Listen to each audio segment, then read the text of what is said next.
பசுமை தாயத்தினுடைய தலைவரும் தருமபுரி சட்டமன்றத்துடைய உறுப்பினருமான முனைவர் சௌமியா அன்புமணி அவர்கள் பேசுவார். அனைவருக்கும் இனிய காலை வணக்கம். பள்ளிக்கரணை சதுப்பு நிலத்தை காப்போம் என்ற இந்த பசுமை தாயகத்தின் நிகழ்ச்சியின் முதல் நிகழ்ச்சி இது தொடர்ந்து நிகழ்ச்சி நடத்தப்படும். இது ரொம்ப வருடமாக பசுமை தாயகம் சார்பாக பள்ளிக்கரணை சதுப்பு நிலத்தை காக்க வேண்டும் என்ற நிகழ்ச்சியை தொடர்ந்து நடத்தி கொண்டிருக்கின்றோம். இன்னைக்கு இது ஏன் இவ்வளவு முக்கியத்துவம் பெறுகிறது என்றால் தண்ணீர் பிரச்சனை தான். உங்க எல்லாருக்கும் தெரியும், கம்போடியான்னு ஒரு நாடு இருக்கு. அந்த நாட்டுல அங்கோர் வாட்னு ஒரு ஊர் இருக்கு.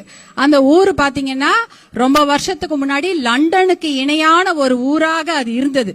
அந்த அங்கோர் வாட்ல பெரிய ராஜாக்கள், நம்ம இந்தியால இருந்து போன, தமிழ்நாட்டுல இருந்து போன ராஜாக்கள் தான் ஆண்டு இருக்கிறாங்க.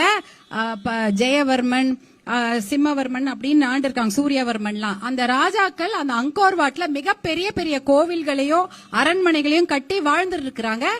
நகரம் அது, அந்த கிராமமே சொல்ல முடியாது, நகரம். ராஜாக்கள் அங்க அரண்மனையில வாழ்ந்திருக்காங்க, கோவில் கட்டியிருக்காங்க. இன்னைக்கு கூட உலகத்திலேயே மிகப்பெரிய கோவில் அங்கோர் வாட்ல இருக்கக்கூடிய இந்து கோவில் தான். ஆனா கொஞ்ச நாள்ல தண்ணி இல்லாம அந்த ஊரே காலி பண்ண வேண்டிய நிலைமை. ஏன்னா அங்கோர் வாட்ல நீர்நிலைகள் கிடையாது. நீர்நிலைகள் இல்ல என்பதற்காக ஒரு ஆர்டிபிஷியல் லேக், குளத்தை உருவாக்குறாங்க. அப்படியும் தண்ணி பத்தல. ஏன்னா மக்கள் பெருக்கம் அதிகமாக ராஜாவும் ஊரை காலி பண்ணிடுறாரு, அந்த மக்களும் ஊரை காலி பண்ணிடுறாங்க. ஊரே காலி ஆயிடுது, சுடுகாடு ஆயிடுது. அந்த ஊரை அப்படியே காட்டுக்குள்ள விட்டுட்டு அவங்க எல்லாம் வெளியூருக்கு வந்துடுறாங்க. ஏன்? தண்ணி இல்லாததுனால. லண்டனுக்கு இணையாக வர வேண்டிய ஒரு நகரம் காட்டுக்குள்ளேயே மறைஞ்சு 800 வருஷம் காட்டுக்குள்ள மறைஞ்சு போய் கிடக்குது. கிட்டத்தட்ட